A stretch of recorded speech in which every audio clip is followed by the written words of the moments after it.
Samantha aba ari kwihanagura ibyunzwe ku gahanga, izuba riba rimeze nabi rwose. Ari gutunganya rero indabo muri jaride ya golfe aba asanzwe nyine akoramo kugira ngo atunganye indabo zaho hahore hasa neza.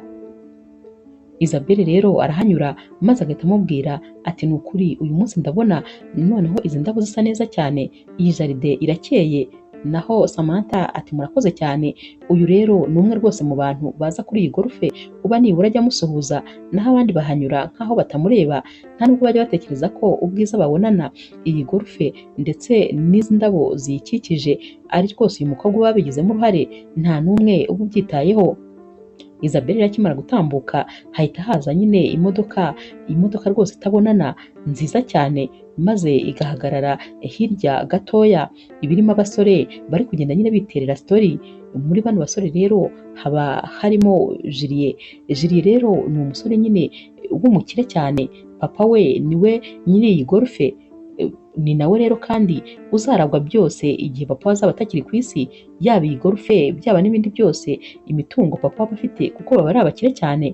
Umusore umwe rero mu basore b'inshuti ye amukubita inkokora atumva uriya se si wa mukobwa nyine ukora muri jaride. Naho rero Julie ahita amureba atuzi yuko ari we, nkaho rwose ari ubwa mbere abamubonye, kandi nyamara uyu mukobwa aba akoze hano guhera mu bwana bwe, ni ahangaha aba yarakoraga.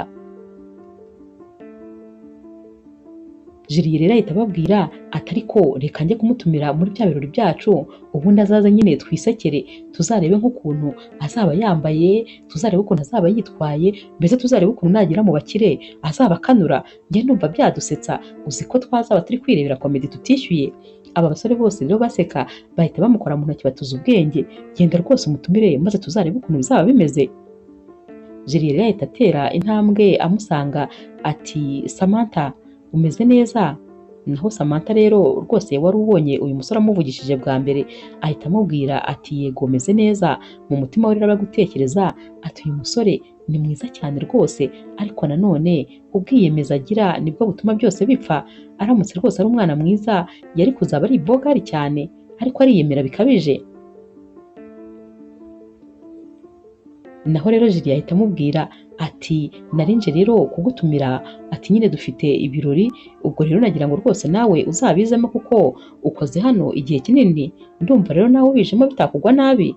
Naho rero Samantha ati ntabwo byashoboka kubera yuko nzaba nakoze, kandi nyine urabizi nawe ntabwo hano hantu hasa neza habyikoresheje, ni ngiye ngomba kubikora kugira ngo hase neza.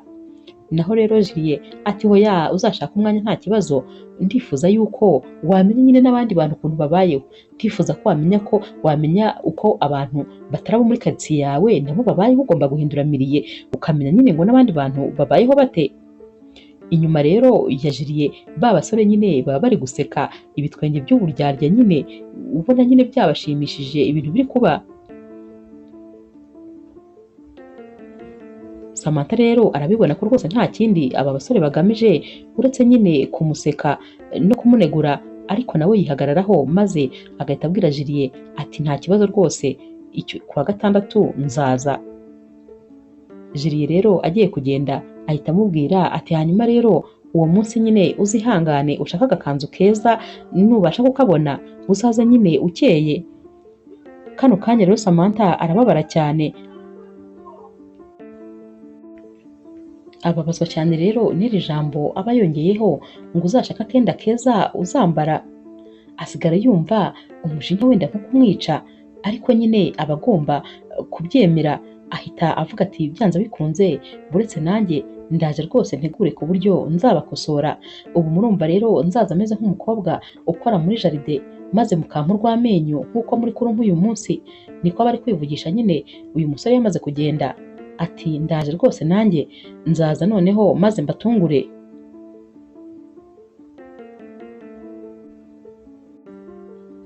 Muri kano kanya rero Samantha ahita yibuka umushuti we ukora nyine mu wundi mujyi, ariko nyine akaba ari umunyamideli, abakora ahantu nyine muri magaze bacuruza imyenda, ariko bafite na atelier idoda kandi imyenda nyine ibigezweho. ahita afata telefone maze akamuhamagara akamubwira turibuka ko wigeze kunyingingira kunkorera ikanzu nziza maze nkabyanga, kuri iyi nshuro rwose nicyo gihe, hari ahantu ngomba kuzajya mu birori kandi ngomba kuzagenda nsa neza ndi ku rwego rw'abo nzaba ngiye kureba. Naho rero uyu mushuti we atumva nari ntegereje rwose umunsi uzampamagara ukambwira utyo kuko nari narabikwemereye, ahubwo nibazaga impamvu utaza rwose ngo ngukorere ikanzu yawe. Ubwo rero hita uza ahubwo nonaha maze rwose dutangire kubikoraho, ntugire ikibazo ndabikora neza cyane. Kano kanya rero Samantha ahita atangira kumwenyura kubera ko aba atangiye kubona ibisubizo byo kugira ngo nyine azajye muri iki kirori asa neza, adasa nk'uko baba babiketse.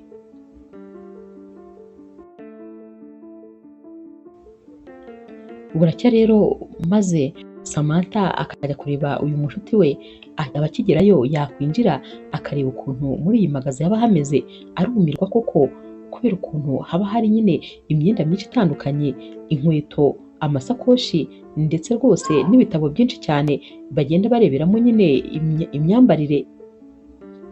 Arabireba maze akabona neza ameze nk'umuntu uri kureba muri filime. Muri ako kanya akiri kubyitegereza, uyu mushuti we ahita azana ikanzu maze agahita nyine amubwira ati ariko igera iyi ngiyi, uzi ukuntu najyaga numva rwose nkeneye ko waba muri ziriya uniforme zawe z'akazi maze ukambara neza abantu bakabona ko nawe hari icyo ushoboye. Ndumva rwose nezerewe kuba uyu munsi ugiye noneho kugaragaza ko utari wa mukobwa wirirwa mu byondo muri jaride gusa, burya nyine ufite n'ubwiza kandi ukeneye ko nyine abantu babona ko utandukanye. Naho rero Samantha aturebye rwose ntabwo ari byo ahanini byatumye nkenera kwambara neza, nuko gusa uriya musore yaransuzuguye arakabya kandi ndakeka ko nta kindi bakeneye uretse kunsebya. Ubwo rero nanjye ngomba kuzabakosora kandi nitonze.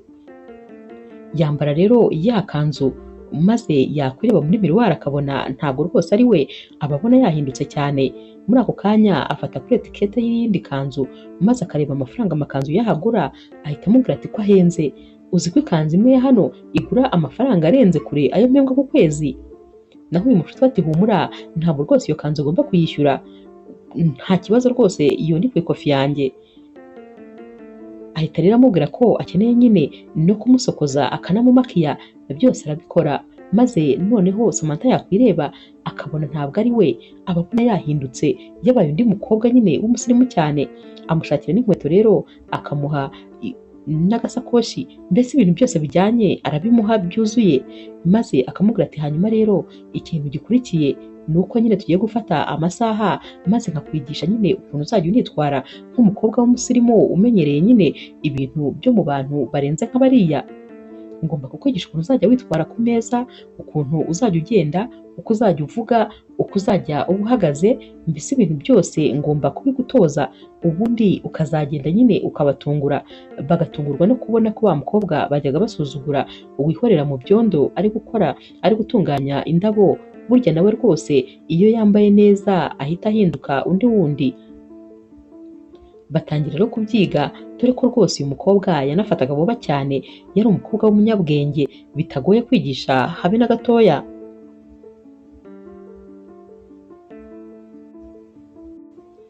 Ku munsi nyirizina rero n'ubundi Samantha arazinduka maze akajya ku kazi nk'ibisanzwe kubera ko aba agomba gutunganya hano hantu nyine. Julie rero nawe nyine araza aje kureba uko hameze, maze akaza akegera Samantha agahita amubwira ati umva mukobwa ukora muri jaride, ubwo rero uze kwibuka ko nyine uyu munsi tuza kubyinana indirimbo imwe nibura mu birori. Ababivuga nyine anamuseka kuko batekereza yuko nabyo rwose ntabyo azi kubyina, abatekereza ko mu birori by'abakire ari buhagera akibura burundu ku buryo nta kintu na kimwe ari bube rwose ashoboye muri ibi birori. Naho rero Samantha aramwihorera kubera yuko aba ari gutekereza ati uyu musore ntabwo abizi rwose ko hari icyo mubikiye nanjye. Ku mugoroba rero Samantha ataha kare kubera ko aba agomba kujya kwitegura. Wa mushuti we rero aba yaje yamuzaniye umuntu ugomba kumumakiya, ugomba kumusokoza, mbese ibintu byose aba yabyitayeho. Baraza rero bakamutunganya maze akambara neza cyane, ubundi uyu mushuti we nyine akamutunganyiriza ikanzu, dore ko rwose aba ari no kumwambika. Aramubwira ati uyu mugoroba ndabizi rwose uyu munsi uraza kwerekana yuko uri umukobwa udasanzwe, ikindi kandi ntuze kumva umeze nk'umuntu utamenyereye hari ahantu uba wagiye, kubera yuko urahamenyereye, urabizi ni wowe uhagira heza, ni wowe uhajyana indabo ukahategura, urahazi rero kurusha uko ahubwo bo bahazi. Ubwo rero wumve ko wisanga kandi wumve ko uri ahantu nyine ukwiye kuba kandi nyine usanzwe unari. Naho rero Samantha akoba ntikabura ati none se nibaza kuza nyine kunkoza isoni. Naho rero uyu mushuti we ati nta muntu n'umwe watinyuka kugukoza isoni, kuko nawe uraza kuba rwose urenze. Uyu mugoroba abantu bose baraza kuba bakureba nk'umukobwa udasanzwe. Arireba rero nawe maze akabona ubwiza afite ntabwo busanzwe, yibaza niba ari we nyine wari usanzwe yambara bya bintu bisanzwe cyane, maze bikamuyobera kuko ababona nabo rwose ibintu byose byahindutse. Uyu mushuti we rero ahita amubwira ati hanyuma rero noneho wasohoka nta kibazo ukajya mu birori, kubera yuko imodoka iragutegereje, nakuzaniye nyine imodoka iri bugutware, hari umushuti wanjye ukora taxi voiture aragutegereje hanze. Samantha rero ahita amubwira ati ni ukuri wakoze cyane, kugira inshuti nkawe ni iby'umumaro, urabona ukuntu wanyitayeho, sinzi icyo nari gukora iyo nza kuba ntagufite. Naho uyu mushuti we ati Imana ishimwe rero ko mfite, nagombaga gukora buri kimwe cyose maze ukagenda utandukanye n'uko bari gutekereza.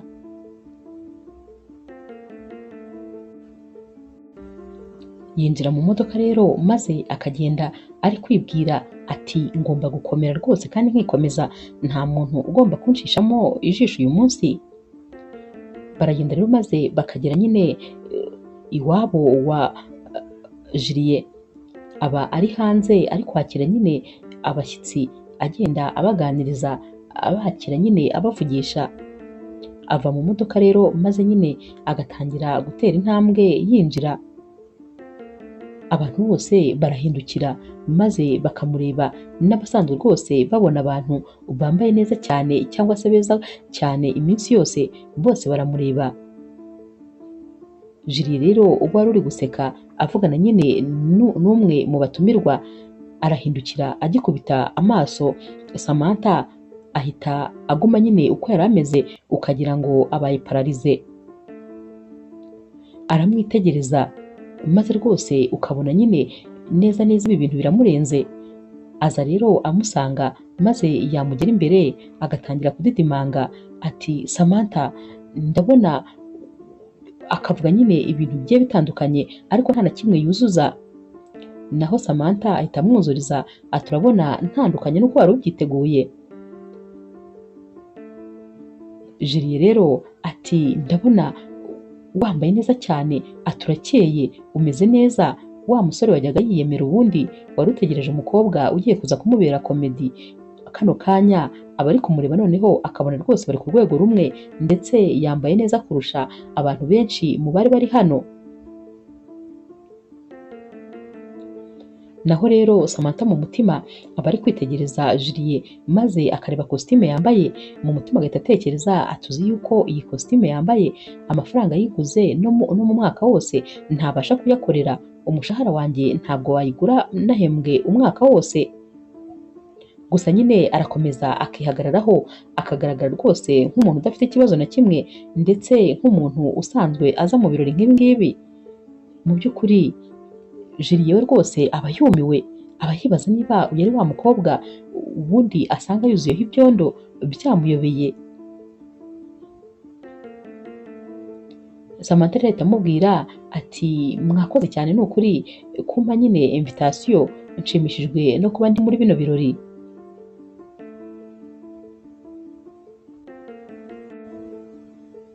Mu kwinjira rero muri sale, abantu bose baba bageze muri sale amaso yose aba ari kwirebera Samantha, ndetse abantu benshi ntabwo baba bamumenye, baba bari kujya babazanya bati uriya mukobwa se mwiza cyane ni uwahehe.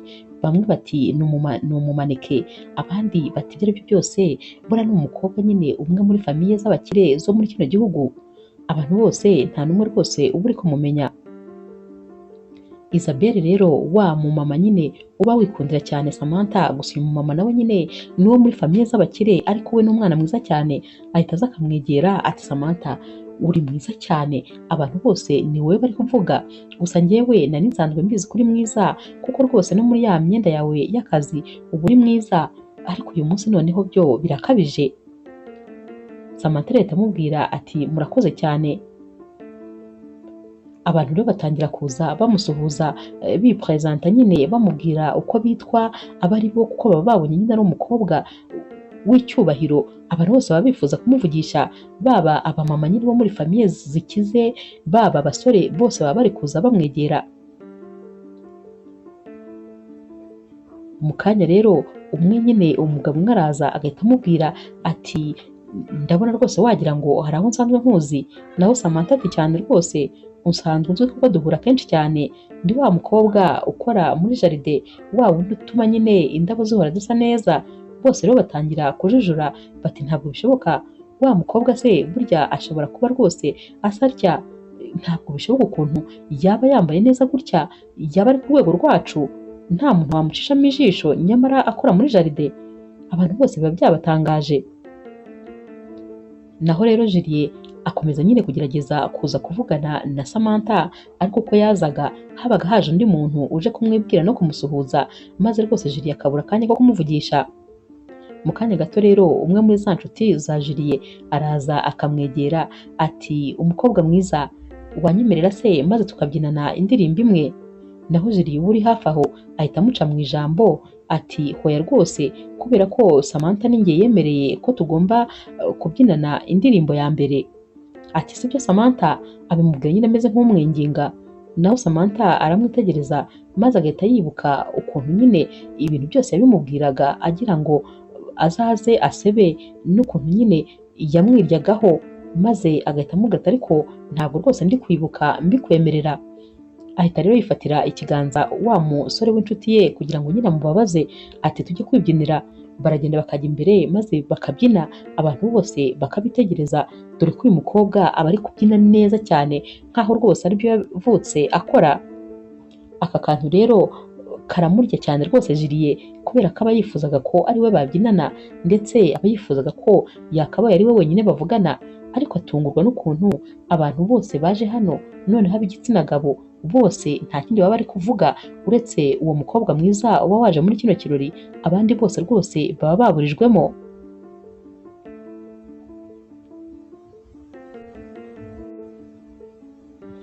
Bari kubyina rero uyu mushuti wa Julie abwira Samantha ati mbabarire kandi ku byabaye byose.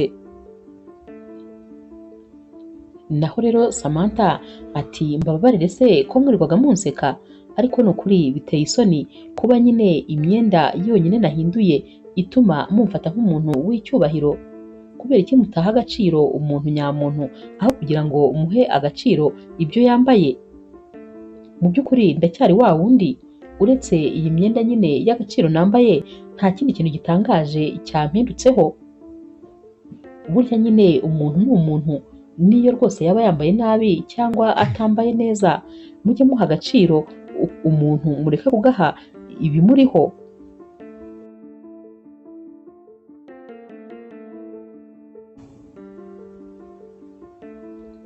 Ibirori rero birangira uwari watumiwe kugira ngo asebere muri ibi birori ahubwo ari we wabaye umushyitsi w'icyubahiro, ari we rwose wabaye nyiri ibirori kurusha uyu musore Julie wari wamutumiye. Ku wa mbere rero wakurikiye Samantha arazinduka maze akajya mu kazi. Julie rero araza nk'ibisanzwe maze nyine akamusanga ari gukora akazi nk'ibisanzwe, ahita rero amubwira ati kubera iki se wagiye kare maze ukagenda tutabyinanye? Naho rero Samantha ati nabonaga rwose ibirori byabaye byiza cyane ku buryo utari ugikeneye ko tubyinana njye nawe, ikindi kandi nari ntabyinnye bihagije. Julie ati gusa nyine ikintu nshaka kukubwira nuko rwose wari wambaye neza cyane, wari ukeye. Naho Samantha ati birumvikana rwose, warambonye maze ubona noneho ndi ku rwego rwawe, ntabwo nagusebeje, sinasebye nk'uko wifuzaga ko bigenda. gusa nyine nari mwiza uriya munsi, ariko uyu munsi ndi Samantha wa wundi nyine ufite ibyondo ku ntoki, wa mukobwa uciriritse uba uri gutunganya jaride. Nasubiye rwose mu kazi kanjye, ubu nongeye gufata nyine ya stati n'ubundi nsanganywe. Naho Julie ati ntakubeshye, nkigutumira bwa mbere natekerezaga ko nyine ari ukugira ngo nishimishe n'inshuti zanjye twisekere ukuntu uzaba ugaragara, ariko kuva nkikubona winjira muri bya birori ni ukuri ibitekerezo byarahindutse rwose. Uri mwiza kandi ndi kubikubwira mbikuye ku mutima. Naho rero Samantha ati rwose byigumanire wikwirirwa ubimbwira, kubera yuko hano mpamaze imyaka myinshi cyane kuva mu bwana bwanjye, ariko ntiwigeze na rimwe uncaho ngo nsuhuze. Ubwo rero ndakeka ko atari bwo ukimenya ko rwose ndi hano. Bakiri kuvugana rero imodoka nyine ihita iparika, maze hakavamo umukobwa wambaye neza cyane, ahita aza rero ahamagara Julie ati sheri tujye mu nama, nari nagushatse ahantu hose nakubuze, tugende rero kuko inama rwose iri hafi gutangira. Naho rero uyu mukobwa arongera agahindukira maze akitegereza Samantha ati uyu se ni wa mukobwa wari wakamejeje mu birori, wa mukobwa abantu bose barebaga, kumbe burya akora muri jaride. Gusa nyine ikintu gitangaje ni kimwe, ni uko nabonaga nyine ikanzu wari wambaye n'ibindi bintu byose wagira ngo byari ibya nyabyo, nabonaga rwose ari ibya classe. Naho rero Samantha ati yego rwose ntushidikanye byari ibya nyabyo nk'izi ndabo uri kureba zigukikije. Uyu mukobwa rero aramwitegereza maze agahita abwira Julie atumva tugende tujye mu nama. Julie rero aragenda, ariko akagenda nyine ari kureba Samantha, ahita amubwira ati wibuke yuko tutarangizanyije, ubwo rero ndifuza ko iki kiganiro twagikomeza. Nawe Samantha ati nta kibazo rwose, ko mpora hano se nawe ubizi, n'imyaka yose ishize nari mpari. Ni nko kumubwira ati nibwo ukinyibuka nyine, ariko njye ndahahora.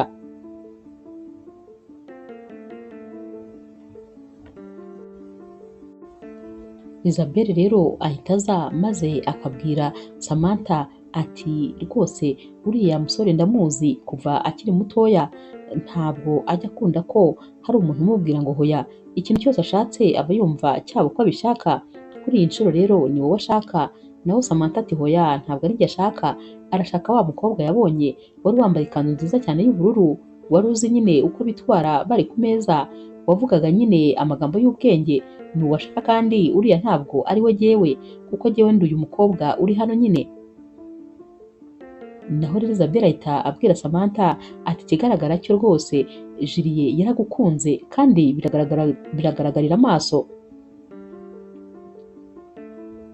Ku wa gatanu rero ku mugoroba Samantha aba ashoje akazi, ajya kubona rero akabona umwe mu bakozi bakorana amuzaniye nyine akantu karimo impano, ati ni bosi wakampaye.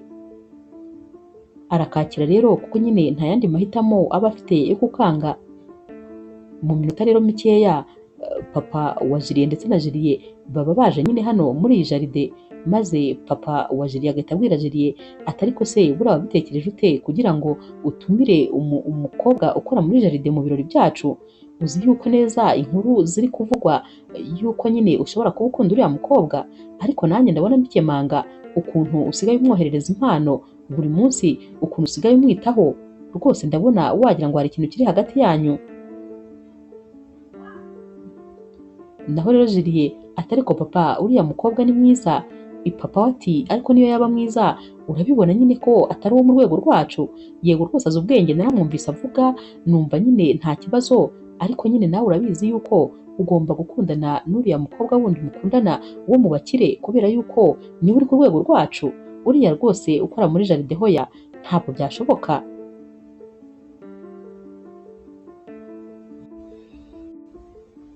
Samantha rero agera mu rugo maze akicara ari gutekereza ukuntu biriya bintu yabikoze kugira ngo nyine yemeze uriya musore washakaga kumusebya, nyamara rwose bikaba byaratumye havuka ikindi kintu gikomeye atazi ukuntu azitwaramo urukundo rwa Julie kuri Samantha.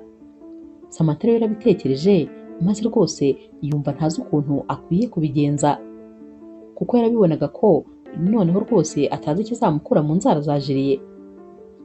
akivuga atyo Julie ahita amwandikira message ati Samantha, nagiye rwose ntashoje ibyo nashakaga kukubwira, ariko nashakaga kukubwira ngo umbabarire ku byabaye byose, umenye ko rwose nyine ntakiri wa musore wagutumiye mu birori kugira ngo agusebye, ntabwo rwose uriya ari njyewe. Naho rero Samantha ahita amusubiza ati aracyari wowe rwose nta cyahindutse. Naho rero Julie ati mbabarira maze uzampa umwanya nkwereke ko rwose byahindutse wa munsi winjiraga mu birori.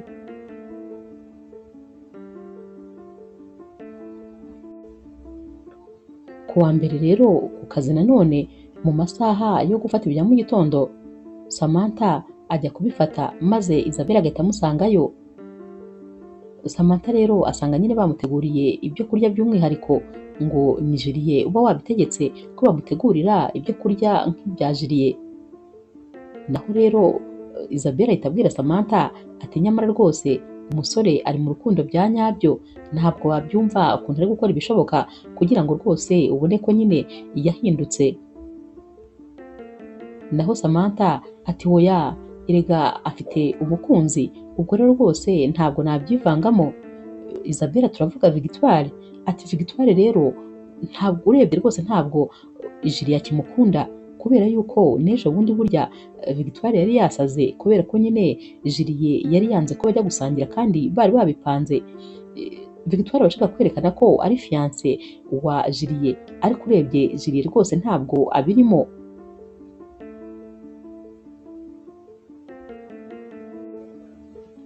Isabelle rero ahita abwira Samantha ati noneho ntabwo uzi ibyabaye, hari ifoto nyine iri gusirikira mu matelefone y'abantu uri kubyinana na wa mushuti wa Julie.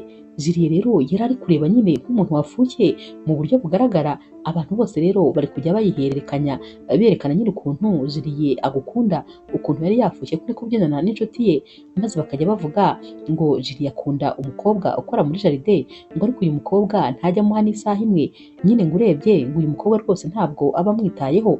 Niko abantu bose bari kujya bahwihwisa. Samantha rero acyumva ibi rwose yumva nyine bimutunguye, kuko ntabwo aba azi ko nyine ibi bintu byasakuje cyane. Gusa mu mutima we ari gutekereza, aba ari gutekereza ko ahari uyu musore Julie ashobora kuba ari umwana mwiza, nubwo ahari ataramuha umwanya nyine ngo babe banavugana, ariko aba areba ukuntu asigaye amwitaho, agatekereza ati ahari uko mubona n'uko namutekerezaga bishobora kuba bitandukanye n'uko ari bya nyabyo.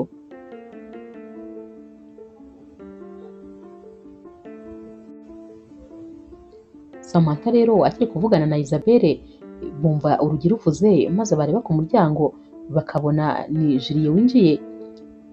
Isabelle irahita ababwira ati reka mbareke n'ubundi njye nari nshoje gufata ibyo nafataga. Julie rero arinjira maze agahita ashyiramo urufunguzo mu rugi, ahita abaza Samantha ati kubera iki udasubiza message zanjye, ntabwo ukeneye ko rwose ngusaba imbabazi byimbitse? Nkeneye kugusaba imbabazi z'uko kurya nakoze, nkeneye kugusaba imbabazi z'uko nabaye impumyi, nabaye nk'umuntu utagira ubwenge iyi myaka yose yashize, nkajya nkunyuraho maze sinkubone. Naho rero Samantha ati noneho se ubu uri kumbona? Julie ati cyane rwose ndakubona buri munsi, guhera wa munsi wazaga mu birori ndakubona ukuntu uri mwiza wambaye imyenda y'akazi, ndakubona ukuntu uri mwiza ufite gaze y'ibitaka, ndakubona ukuntu uri mwiza uri mu kazi. Mbese nta kindi kintu rwose ndi gutekereza muri iyi minsi, ni wowe ibitekerezo byanjye biriho. Ndifuza rero kubikubwira rwose nkureba, umbabarire ku byabaye byose, ariko nanone rwose umenye yuko ngukunda kandi wantwaye ibitekerezo. Naho rero Samantha ati ndabazi abasore bo mu bakire nibyo nyine muba mwaramenyereye kwifatira abantu maze mukababeshya, kubera ko muba muzi ko nta muntu n'umwe wabahakanira. Ubu uri gutekereza yuko nyine ugomba kunkoresha ibyo ushaka, njyewe ntabwo ari uko nteye, sindi uwo mukobwa rwose. Naho Julie ati hoya rwose ntabwo ari ibyo, ndagukunda bya nyabyo kandi ni ukuri mbabarira unyemerere maze nzakwereka ko rwose ndi umusore utari umwemezi nk'uko wabitekerezaga, ndetse rwose ntari n'umwana mubi, ntafite umutima mubi.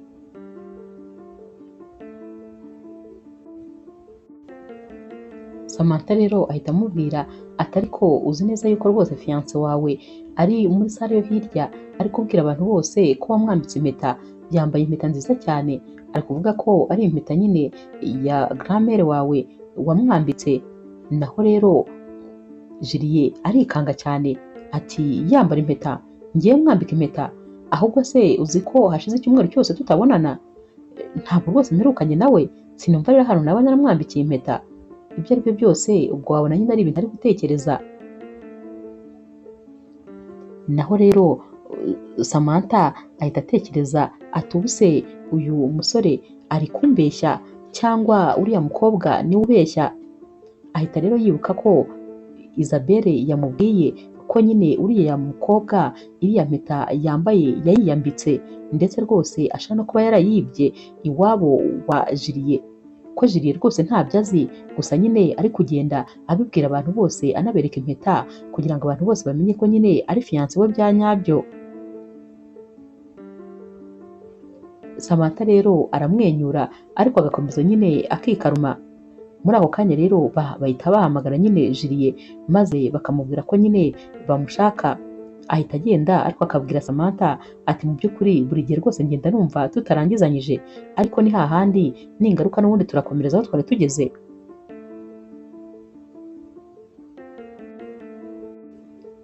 Samantha rero akomeza kwitekerereza ukuntu nyine Julie yari ari kumubwira ko muri iyi minsi rwose ari we gitekerezo cyonyine afite, maze nawe agahita avuga ati ariko nanjye uretse kwihagararaho, ariko ubundi Julie nanjye muri iyi minsi rwose nicyo gitekerezo cyonyine mfite, ni we wenyine ndi kwitekererezaho, gusa nyine ntabwo rwose nzi ikintu nabikoraho.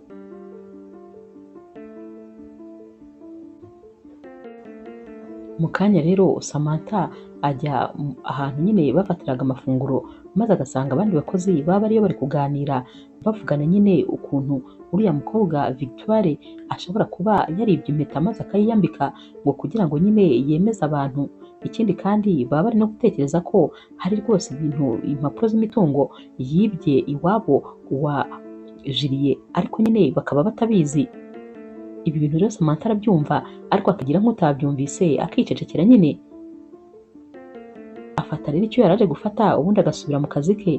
Mu kanya rero ajya kubona akabona mama wa Julie araje, aza amwegera maze Samantha agahita amusuhuza ati rwose boss, ibintu byose bimeze neza, indabyo zimeze neza, izo tuzategura mu kirori nta kibazo, zose zimeze neza. Naho rero mama wa Julie atumva mu bibazo byose mfite rwose ikindabyo cyo nicyo cya nyuma, ntabwo ndi no kuzitekerezaho. Samantha rero arikanga maze mama Julie agahita amubwira ati ndashaka ko tuvugana. Ubwoba rero buramwica Samantha ariko ati nta kibazo. Mama Julie ahita amubwira ati tugende muri biro. Baragenda rero bakajya muri biro maze agafunga. Mama wa Julie ahita abwira Samantha ati rero ndashaka ko tuvugana kandi ibintu bikomeye. Ndabizi rwose ko wowe n'umuhungu wanjye hari ikintu hagati yanyu. Samantha ati hoya nta gihari rwose. Mama we ati ceceka nkomeze. Ati ndabizi neza rwose ko hariyo ikintu, kubera ko Julie kera yahoze ari uwo dushaka ko aba we, yigaga ku mashuri dushaka, agakora ibyo dushaka byose. Ni ubwa mbere namubonye akunda umukobwa nkawe, kandi rwose akakomeza nyine akabihagararaho. Julie aragukunda ku buryo bugaragarira amaso. Hanyuma rero mu minsi yashize nyine nagize ikibazo kandi gikomeye. Impeta Victoire yambaye yari iya mama wanjye, yari umwe rwose mu mitungo y'ingirakamaro nari mbitse muri coffre-fort muri biro yanjye. Hanyuma rero umunsi umwe turi mu birori, Victoire yaragiye yinjirayo maze arayifata. Nabibonye nyine kuri camera de surveillance. Yafashe rero iyo mpeta maze arayiyambika, atangira kuvuga ko umuhungu wanjye yamwambitse impeta.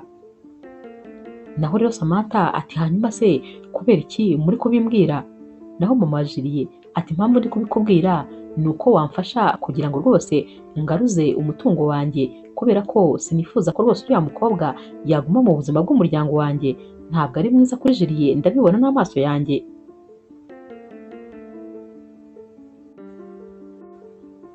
Samantha rero ahita amubwira ati jyewe kandi gute se?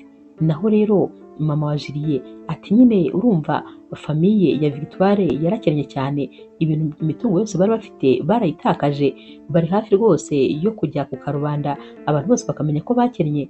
Hanyuma rero baramutse babashije kumumarira n'umuhungu wanjye, byatuma rwose bagarura icyubahiro cyabo, kuko amafaranga yacu yaba ari n'amafaranga yabo. Ariko nanone sinkeneye ko umuhungu wanjye yakora ubukwe rwose bushingiye ku kinyoma, uriya mukobwa ntabwo ari mwiza habe na gatoya. Naho rero Samantha ati hanyuma se ubwo njyewe nabigenza nte?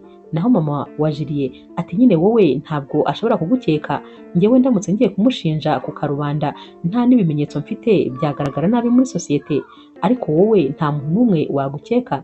Kandi nyine urumva hari nyine izo CD zigaragaza ko rwose yagiye nyine gukora muri coffre fort yanjye, naziguha maze ukazazana icyo kiganiro imbere nyine y'abantu ari kumwe n'abandi bantu ukabura kizanye, bityo ndabizi ko rwose yakumva asebye ndetse byatuma nyine atakara mu gatego, akaba ashobora akisobanura nabi.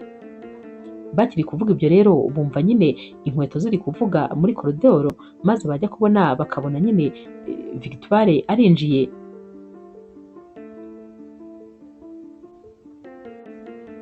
Akinjira rero ahita nyine abaza mama wa Julie ati uyu mukobwa se ari gukora iki hano? Naho mama wa Julie ajijisha nyine ati yari ari kureba niba indabyo zo mu biro byanjye zikiri nzima kugira ngo azihindure.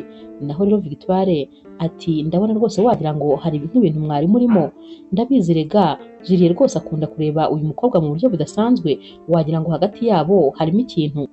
Akivuga atyo rero Samantha ahita amubwira ati Victoire wambaye rwose impeta nziza cyane, ndabona iyo mpeta ubanza ihenze.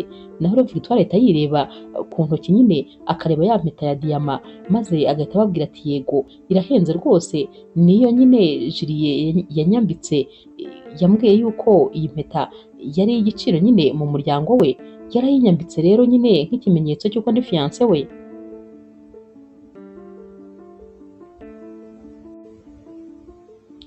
Samantha ahita amubwira ati none se yakubwiye inkuru y'iyo mpeta yose yuzuye, ko nyine iyo mpeta ariyo nyirakuru yambaraga mu ntambara ya kabiri y'isi yose? Naho rero Victoire ati cyane yarabimbwiye rwose, kubera ko nyine nta banga riba hagati yanjye nawe. Naho rero mama wa Julie ahita amubwira ati nyine iyo nkuru rwose ntabwo yigeze ibaho, ntabwo ari icyo gihe iyo mpeta yaguriwe. Amubwira rero igihe nyine impeta yaguriwe kinyuranye cyane rwose n'icyo Victoire yaravuze. Bakiri muri ibyo rero Julie ahita yinjira, maze akabona nyine Samantha ndetse na Victoire bari kumwe, biba bigaragara rwose nkaho hari ibibazo nyine byari bihari. Julie ati none se habaye iki ko mbona hano wagira ngo rwose umwuka ntabwo ari mwiza? Naho Victoire ati sheri mama wawe rwose n'uyu umukobwa ukora muri jaride bari kugira gufata ibintu byacu maze bakabihindura bibi cyane, basobanurire ukuntu wanyambitse iyi mpeta, bibambwirire rwose kuko ndabona wagira ngo ntabwo bari kubyumva. Naho Julie ati njyewe nkwambika impeta? Iyo mpeta rwose ntayo nigeze nkwambika, ahubwo se njye nawe turaherukana, kubera icyo ufata ibintu ukabihimba ukabiterekaho ugashaka kubyemeza abantu? Victoire ati ariko urabizi ko njye nawe tuberanye, niko abantu bose bavuga. Naho Julie ati nyine niko abantu bose bavuga, ariko rwose ntabwo ariko bimeze. Tekereza ko n'ubu nari ndi kugushaka ahantu hose, kuko nagira ngo nkubwire ko ibyanjye nawe byarangiye, nta ibirori byacu bya fiançailles bitakibaye, ibyanjye nawe rwose byararangiye, nta kintu kikiri hagati yacu.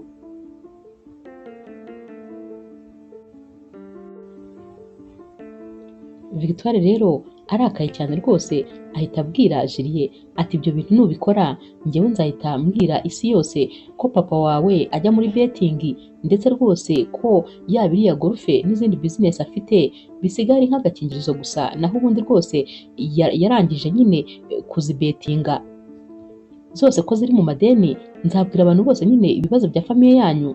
Naho Julie atumva ihuta ahubwo rwose maze ubivuge, kubera yuko nahitamo guhangana n'ukuri aho kugira ngo ngume mu kinyoma. Genda ubivuge rwose, ingaruka nzazirengera.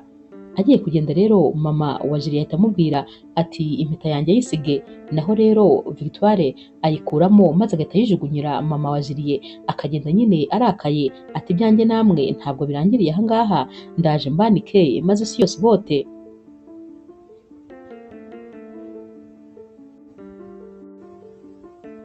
Muri kano kanya rero Samantha asigara ari gutekereza ati kumbe burya nuko abakire babayeho, ni ukubabona bambaye masike gusa, naho ubundi nabo rwose baba bafite amabanga bahishe. Ni ukuvuga ko hano hantu nkora burya nabo rwose ntabwo bakiri abakire nk'uko bari bameze, niba nyine ibintu byabo byose papa wabo yarabijyanye muri betingi. Ahita rero ababwira ati hanyuma rero ndagiye. Agiye kugenda rero Julie aramukurikira maze bagahagarara muri koridori. Julie rero ahita amubwira ati rwose ndambiwe kuba uwo ntari we, ndambiwe kuba uwo abantu bashaka ko mba we, ndambiwe kwiyerekana mu ishusho itari iyanjye, buri gihe mba nyawe gusa iyo turi kumwe, naho ubundi biba ari uguhora nyine meze nk'umuntu wambaye masike.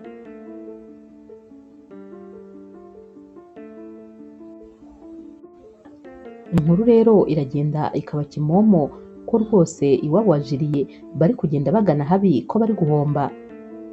Birumvikana nyine abafatanyabikorwa babo batangira nyine kugenda rwose bigirayo gahoro gahoro, kuko baba bafite ubwoba bwo kugwa muri iki gihombo. Umunsi wakurikiye rero Samantha bari kwikorera nyine indabyo bisanzwe, maze akabona nyine papa wa Julie ari kuvugira kuri telefone, aba ari kubwira umuntu amubwira nabi ati nkeneye rwose iryo deni ndarikeneye, naho ubundi rwose turi hafi kugwa mu cyobo. Akiri kuvuga ibyo rero Julie ahita aza, maze papa we agahita amubwira ati byose ni amakosa yawe, iyo utaza rwose gukunda uriya mukobwa ngo ukomeze nyine umwiruka inyuma, ahari ntabwo rwose Victoire aba yarapanze kunshyira hanze gutya, byari gushaka hari ikindi akorera ariko ntakore ibi ngibi. Naho rero Julie ati amakosa ni ayawe ahubwo papa, kubera ko wakomeje gushaka ko nyine twiyerekana uko tutari. Ikindi kandi Victoire yari azi nyine ibyacu byose guhera kera kose, yari azi ko bitameze neza, kandi ni nawe wabiteye, kubera ko aya mafaranga ni wowe wayajyanaga muri betingi. Birumvikana rero ko amakosa ari ayawe, ntabwo ukwiye kuyashyira ku wundi muntu uwo ari we wese. Ikindi kandi nahitamo rwose ko ukuri kujya hanze, ni kujya hanze ibintu bive mu nzira, ntabwo twazakomeza kubaho gutya ubuzima bwacu bwose. Naho papa we atari ko ni ukuri birababaje, imyaka 30 yose nubaka iki cyubahiro cy'umuryango, none mu munsi umwe gusa ibintu byose birasenyutse.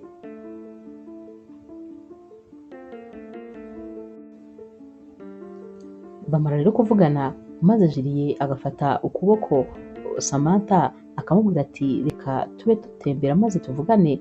Batemberana muri iyi jaride rero, maze Julie akamubwira ati nakabaye narakubwiye ibibazo bya famiye yacu, gusa nyine twakomeje kugerageza kubaho nk'abantu nyine batagira ikosa, nk'abantu babere nyine. Naho rero Samantha ahita amubwira ati burya rero nta muntu rwose w'umwere ubaho, buri muntu wese agira ikosa uko byagenda kose. Uzi ko n'umwami n'umwamikazi batabaho rwose, babaho bafite nabo utuntu nyine bahishe. Nta muntu n'umwe utagira ibanga rye, uko byagenda kose buri wese aba afite ikitagenda ahantu, nubwo aba agerageza kugihisha. Gusa nyine sinakurenganya, ntabwo wagombaga kubimbwira kuko njye nawe twari tutaramenyerana, twari tutaraba nyine abantu b'inkoramutima ku buryo wari kumbwira amabanga ya famiye yawe yose. Naho rero Julie ati nakabaye narabikubwiye, kuko kuri njyewe uri inkoramutima, kandi umaze igihe uri inkoramutima.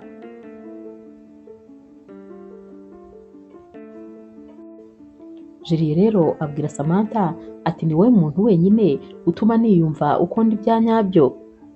Bakiri muri ibyo rero, wa mukobwa w'inshuti ya Samantha aza yiruka afite telefone mu ntoki ati Samantha ngwino urebe ibyabaye, ishyano ryaguye. Samantha rero aza yiruka maze akareba muri telefone y'uyu mushuti we, ahita abona ku mbuga nkoranyambaga byacitse. Victoire aba yafashe amafoto yose y'iyi famiye, agafata ama statement ya banki yabo byose, maze akabishyira hanze. Amadeni yose papa wa Julie aba arimo mu mabetingi, ndetse rwose n'amafoto ya papa wa Julie atashye saa 10 za mu gitondo avuye mu mabetingi, ibyo byose amafoto aba yayashyize hanze, isi rero iba iri kota iyi famiye. Julie rero akibireba umutima uhita umuvamo, maze agahita avuga ati mama wanjye ni ukuri araza kurwara umutima, ntabwo aza gukira agahinda.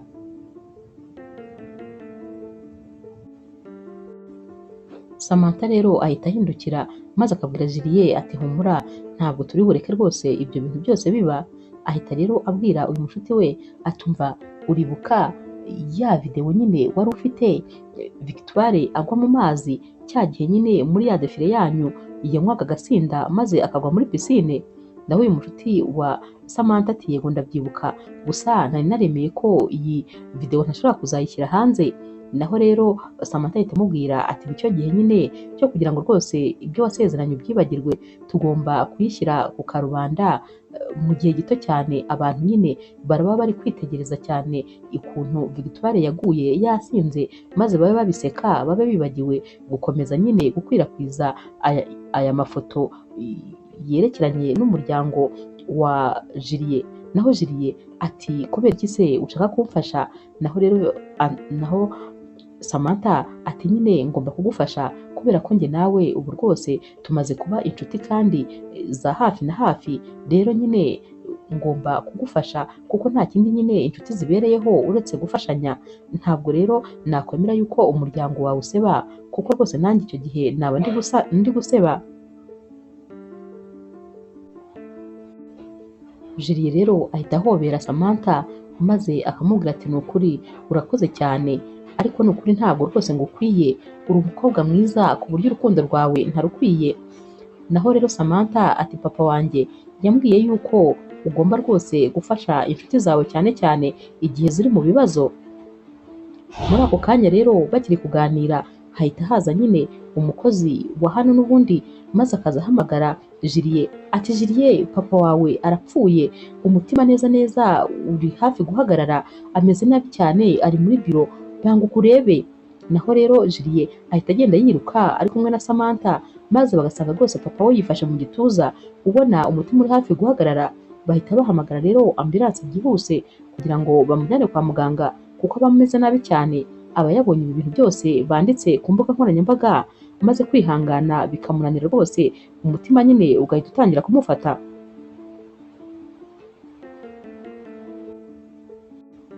Samantha rero areba ukuntu Julie yaba afite ubwoba, maze akamufata mu kiganza, ahita yumva ari kubira ibyunzwe byinshi ndetse rwose ari no gutitira, byumvikana ko aba afite ubwoba bwinshi. Naho rero Samantha ahita amwongorera ati humura, humura rwose araza kumera neza. Mu mutima we rero aba ari gutekereza ati nyine ubundi uru ni rwo rukundo, urukundo nta kindi kintu na kimwe rusaba uretse kuba iruhande rw'umuntu igihe nyine agukeneye. Muri ako kanya rero ambulance zihita ziza, maze bagatwara nyine uyu mupapa kwa muganga.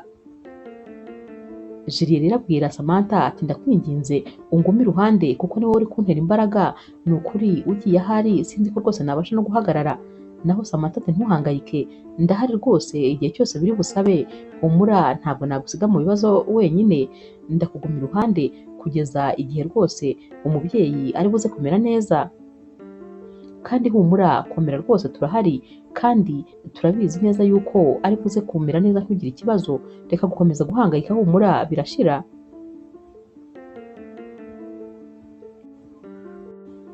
Bakigera kwa muganga rero bahita bamujyana muri salle dope kuko baba bagomba kumubaga nyine byihutirwa.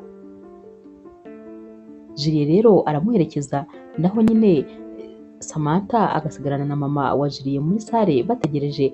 Gusa mama wa Julie nawe rwose ubona umutima wamuvuyemo, ahita atangira kuvuga ati bya birori rero twari turi gutegura byo kwitanga amafaranga byagombaga kuzaba ejo ku mugoroba, none ndi kwibaza ukuntu byagenda kuko sinifuza ko byahagarara. Amafaranga ava muri biriya birori turayakeneye noneho kurenza ikindi gihe cyose cyabayeho. Samantha rero ahita amufata mu kiganza ati humura rwose wihangayika, nzabitegura, nzakomeza nyine n'ubundi biriya birori mbyiteho, kubera yuko ndabizi neza rwose iriya gorufe urabizi ndayizi cyane, ari abantu mutumira, ari abantu nyine bayigize, ari abantu bose bagomba kuza muri ibyo birori, ndabazi birenze ibikenewe. Naho rero mama wa Julie ati koko se wabishobora? Ko ari ibintu rwose bigoye bidusaba imbaraga nyinshi cyane. Naho rero Samantha ati bimparire, nta kibazo nzabikora kandi ndabizi bizagenda neza, ntuhangayike rwose.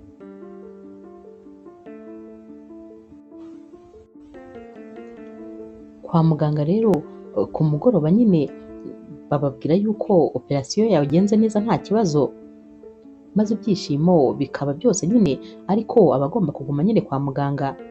Naho Julie ndetse na Samantha barasohoka nyine gato kugira ngo bafate akayaga. Julie ati ariko se mu by'ukuri ibintu byose uri kudukorera ni ukubera impuhwe dufitiye? Naho Samantha ati ariko se ubwo koko nakubwiza iki? Ntabwo ari ukubera impuhwe, ndi kubikora nyine kubera ko ngukunda, ariko wagira ngo ntabwo ureba, wowe se ntabwo ubibona? Naho rero Julie bihita bimucanga, dore inshuro zose yari yarabwiye Samantha ko amukunda, maze Samantha akamwihorera. Kuri iyi nshuro rero Samantha rwose abimubwira bimuvuye ku mutima. Julie kwihangana biramunanira, maze akibagirwa rwose ko ari no kwa muganga. Ahita aterura uyu mukobwa maze akamuhobera cyane, ati ndishimye ni ukuri uyu munsi, nubwo rwose twahuye n'ibibazo byinshi, ariko nibura ku mugoroba mpuye n'igisubizo. Julie rero akomeza abwira Samantha ati iryo jambo ni ryo jambo rya mbere ryiza numvise muri uyu mwaka wose, ndumva nyine wakomeza ukabinsubiriramo. Naho Samantha ati ndagukunda, ndagukunda, nzagukunda, ndagukunda, nzagukunda, agakomeza akabisubiramo. Julie rero ibyishimo biba byamurenze, noneho rwose ubona ya sura ye yiriwe yijimye, noneho ikeye, ubona umunezero ari wose. Julie rero ahita amubwira ati njyewe ndagukunda cyane urabizi, ntabwo rwose ari ibintu nakwirirwa nkwibutsa, uri byose kuri njyewe, nakubwiye ko uri impamvu ituma ntekereza, cyane cyane ko ari wowe wenyine ntekereza.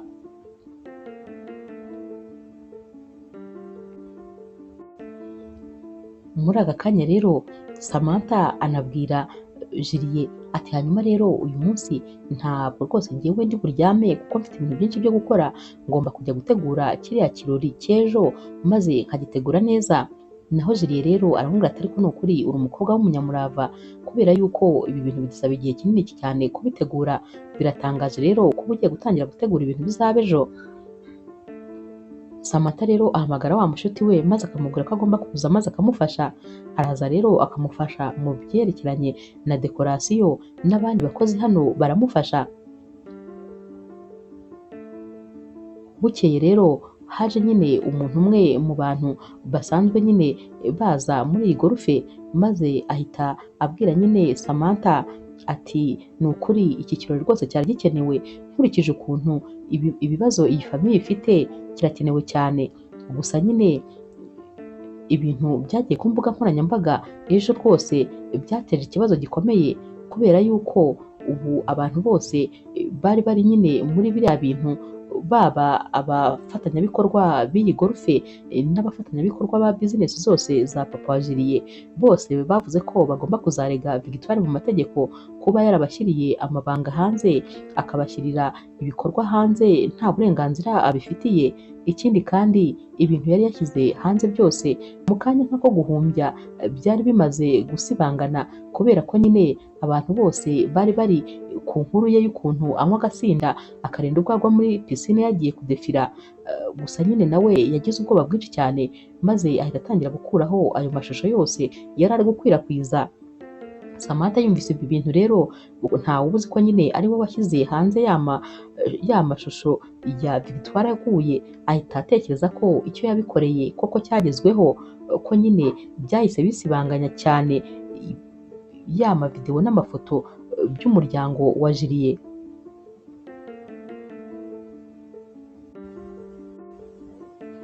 Mama rero wa Julie aza kureba nyine, maze akareba ukuntu ibintu byose biri ku murongo. Ahita abwira Samantha ati ni ukuri ntabwo nzi amagambo nakoresha ngushimira, gusa nyine ibi bintu wakoze ntabwo ngenda ari kubishobora. Bano bakozi bose bagufashije simpamya ko ngiye bari kumfasha. Abakozi bose baragukunda kandi barakumvira, nyine ibintu byose uvuze baragushyigikira. Samantha rero ahita amubwira ati nagombaga kubikora kubera ko nyine mbafata nk'umuryango wanjye. hano hantu mpakoze igihe kinini kandi ni ukuri niyumva nyine nk'aho hano ari mu rugo. Samantha rero akomeza kugenda nyine areba ko ibindi byose byatunganye, areba dekorasiyo akabona yashojwe neza cyane, abantu bari bucurange barahari kandi bariteguye, ibyo kurya birahari kandi bimeze neza cyane biratunganyijwe, arareba akabona nta kibazo rwose na kimwe gihari.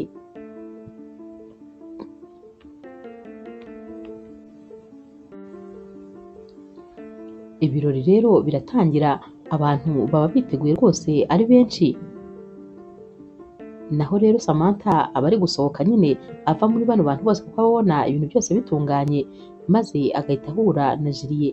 Julie rero ahita amubwira ati ariko rwose uri umukobwa utangaje, tekereza ukuntu ibi birori wabiteguye mu gihe gitoya n'ukuntu bimeze neza cyane kurenza uko twe twabigenzaga. Naho Samantha aterega ntabwo ari njye nifashije, abantu benshi bamfashije, burya rwose abantu benshi bakunda famiye yanyu nubwo nyine batabigaragaza. Julie rero ahita amubwira ati uzi yuko papa wanjye nyine yahoze abaza amakuru yawe. Naho Samantha ati papa wawe abaza amakuru yanjye kandi? Julie ati cyane, yari ari kuvuga ko ari ubwa mbere yumvise umukobwa utegura ibi birori byacu maze akabitegura mu masaha 24.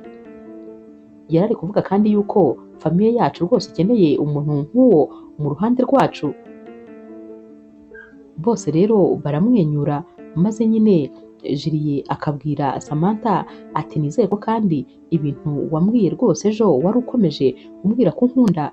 Naho Samantha ati cyane rwose ndagukunda. Julie ati n'ukuntu kose nari umwana mubi nyine. Samantha ati nyine nagukunze nyuma yo kureka kuba umwana mubi. Julie we ati njyewe rero nagukunze nyine guhera wa munsi uza mu birori by'iwacu, na nyuma yaho nakomeje rwose kugenda nyine nkwitaho.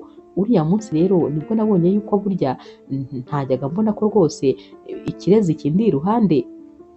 Naho Samantha ahita aseka ati uriya munsi rero nibwo wabonye ko nera bya nyabyo.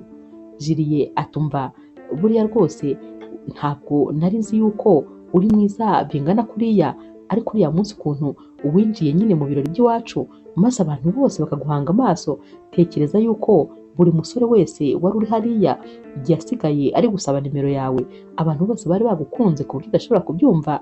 Ubwo rero nahise mbona ko ari njyewe ndangare, njyewe waguhoranaga iruhande ariko nkaba ntarakubonaga.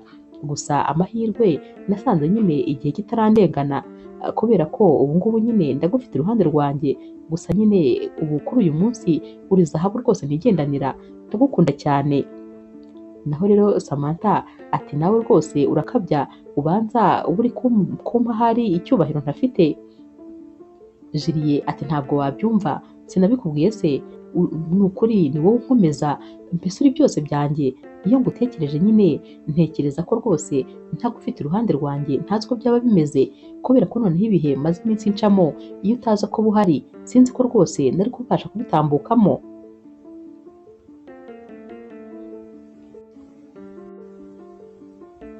Muri ako kanya rero abantu batangira nyine kujya kwibyinira, maze Julie agahita abwira Samantha atari kuribuka ko undimo umwenda. Naho Samantha ati umwenda? Umwenda se kandi umeze ute?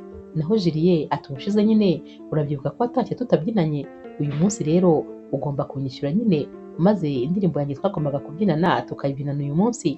Samantha rero aramwenyura ati ndahari rwose. Bahita bafatana mu kiganza maze bakajya imbere bakabyina. Amaso y'abantu bose rero nibo aba ari kureba, dore ko baba bari kubyina bamwenyura gahoro gahoro, banaganira bongorerana, birumvikana baba bari kubwirana amagambo y'urukundo. Couple rwose ubona iryoshye cyane.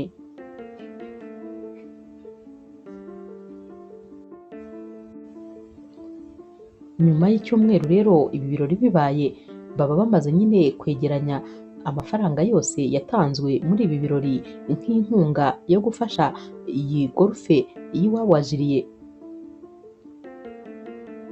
Batangira rero kuyabara, maze Julie agatungurwa no gusanga amafaranga babashije kubona kino gihe nta hantu ahuriye nayo bigeze babona undi munsi.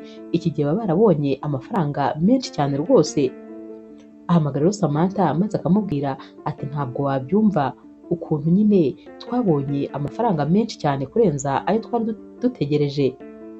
Samantha rero arishima ati ni ukuri ndanezerewe rwose kuba igikorwa twakoze cyarabyaye umusaruro.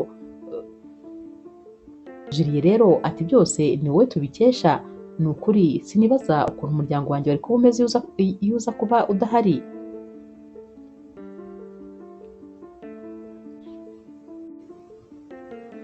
Mama rero wa Julie ahamagara Julie maze akamubwira ko rwose agomba kubwira Samantha ko nyine kwa muganga bamushaka. Samantha aragenda maze akagera kwa muganga. Mama rero wa Julie ahita amubwira ati papa wa Julie arashaka kukuvugisha. Samantha arinjira n'ubwoba bwinshi maze mama wa Julie agahita asohoka nyine akigira hanze. Akigera mo imbere rero papa wa Julie ahita amubwira atumva abantu bose bari kuvuga inkuru zawe, bari kuvuga ibyo wadukoreye utitaye ku magambo najyaga nkubwira. Naho rero Samantha ashaka kumubwira ati hoya rwose nta kibazo kugira ngo ye gukomeza kwimarira umwuka, ariko papa wa Julie ati hoya ndeka rwose nkomeze.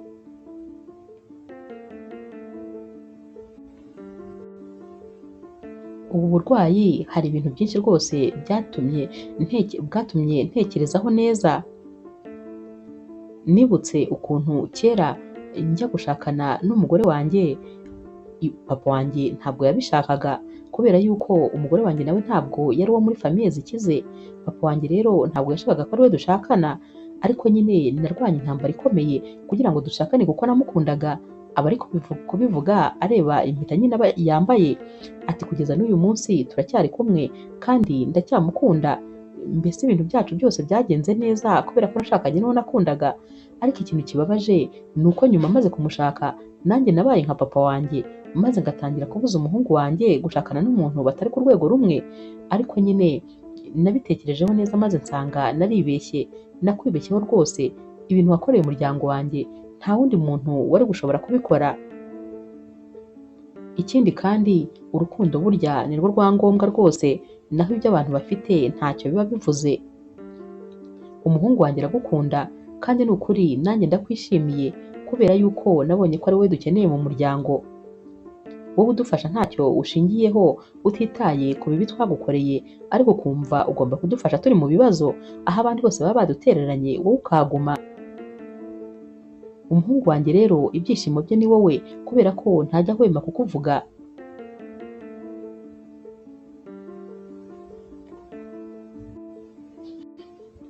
Papa rero wa Julie ahita abwira Samantha ati guhera uyu munsi ni karibu rwose mu muryango wacu, ujya wisanzura, kandi ikindi ndabashyigikiye rwose wowe n'umuhungu wanjye, ibyishimo byanyu nibyo byanjye.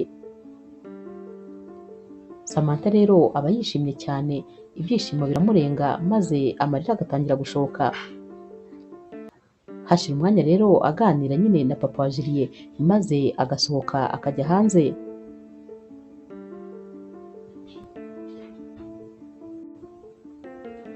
Hashira iminsi rero Julie aba ari kumwe na Samantha bari gutembera muri jaride, maze bajya kubona bakabona amakuru nyine ku mbuga nkoranyambaga yasakaye rwose avuga yuko Victoire yafunzwe azira kuba uretse no kuba yarashyize ariya mafoto y'imitungo yo kwa Julie hanze, ngo burya yajyaga anagurisha nyine amabanga ya kampani yabo akayagurisha kandi ku bantu nyine bafatanyije gukora ibintu bimwe.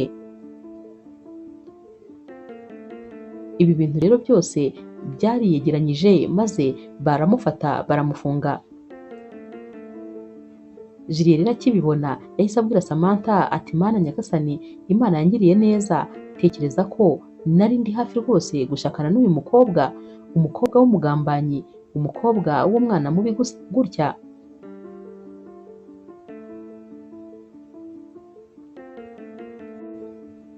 Samantha rero ahita abwira Julie aterega ntabwo wakwirenganya kubera ko nyine wakundaga uko yakwiyerekaga, kandi yakwiyerekaga nyine agukinze urwo ruhande rwe rubi, ntabwo rero wakwirenganya. Naho rero Julie ahita ahobera Samantha ati ni ukuri warakoze kuza mu buzima bwanjye kubera yuko wanamfunguye amaso, utuma rwose mbona byinshi ntari kuzigera mbona iyo nza kuba ndi jyenyine. Ahita rero yongera akamurekura maze akamureba mu maso, aramubwira ati Samantha ni ukuri ndabona rwose ntakwiye gukomeza gutegereza, ahari igihe cya nyacyo ni iki.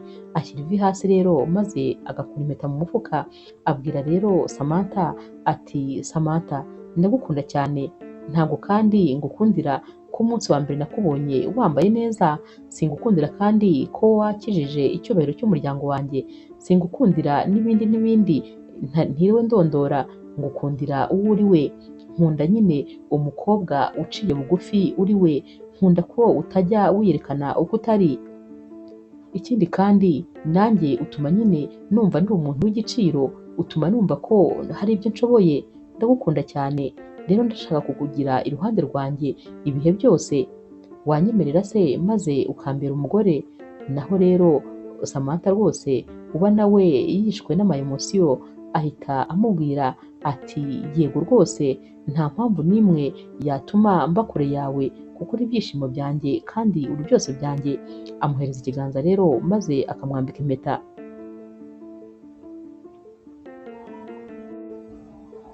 Mu byishimo byinshi rero bafatana mu kiganza maze bagatembera muri jaride. Julie rero abaza Samantha ati none se urishimye, urumva ufite ibyishimo wahoraga urota ko uzagira umunsi uzambara impeta mu rutoki rwawe? Naho Samantha ati ahubwo ndishimye birenze ibikenewe, kubera yuko ibyo nasabye Imana ndabona rwose yarankubiye inshuro nyinshi.